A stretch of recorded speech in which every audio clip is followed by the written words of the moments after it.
Je ne répondrai pas aux polémiques et je ne répondrai pas aux propos insultants. Comme je me suis efforcé à la tribune de ne pas prendre à partie les uns ni les autres. Parce que le moment que nous vivons est, à mes yeux, assez important, non pas du tout pour le Premier ministre, non pas du tout pour le gouvernement, mais il est important pour le Parlement et il est important pour le regard que les Français portent sur le Parlement. Je suis frappé par les messages que nous tous nous recevons d'une minute à l'autre et ces messages sont des messages profondément heurtés par la violence des propos et c'est le cas exactement pour l'ensemble de la vie politique. Je trouve que si nous pouvons, par notre attitude, essayer de sortir de cette image de violence et de mépris, nous rendrions service à la démocratie que nous défendons. C'est la première chose. Je voudrais dire une deuxième chose, parce que je n'ai pas cité à la tribune les membres du gouvernement, mais je veux simplement leur dire à chacune et chacun d'entre eux que ces 9 mois ont été pour le Premier ministre des mois de profond bonheur, parce que nous avons réussi contre tous les pronostics à former une équipe dans laquelle il y avait beaucoup de poids lourds, beaucoup de solidarité, beaucoup d'amitié, et qui n'a pas eu une seule crise, une seule tension pendant les 9 mois que nous avons vécus ensemble.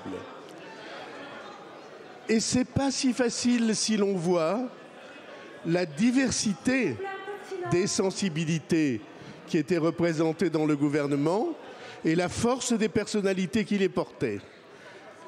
Je trouve qu'on a montré une image républicaine, honorable et active.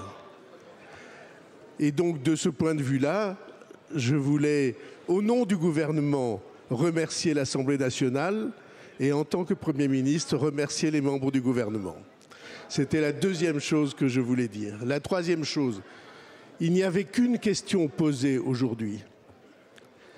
Est-ce que vraiment la situation du pays pouvait s'accommoder de divisions supplémentaires, de retards supplémentaires, de procrastination supplémentaire, ou bien est-ce que la situation du pays exigeait qu'on prenne acte de la gravité et de l'urgence des choses. On sait bien le résultat qui va être acquis, mais il ne sera pas acquis aujourd'hui.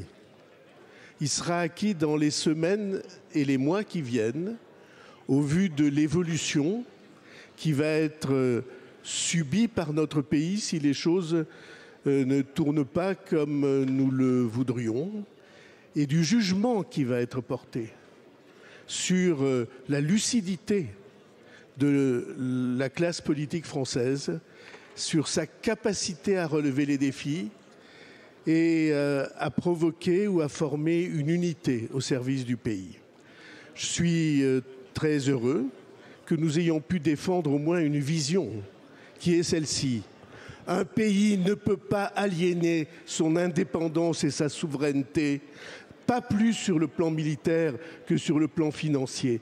Nous ne pouvons pas accepter la soumission à des dominants et pas la soumission non plus à nos créanciers.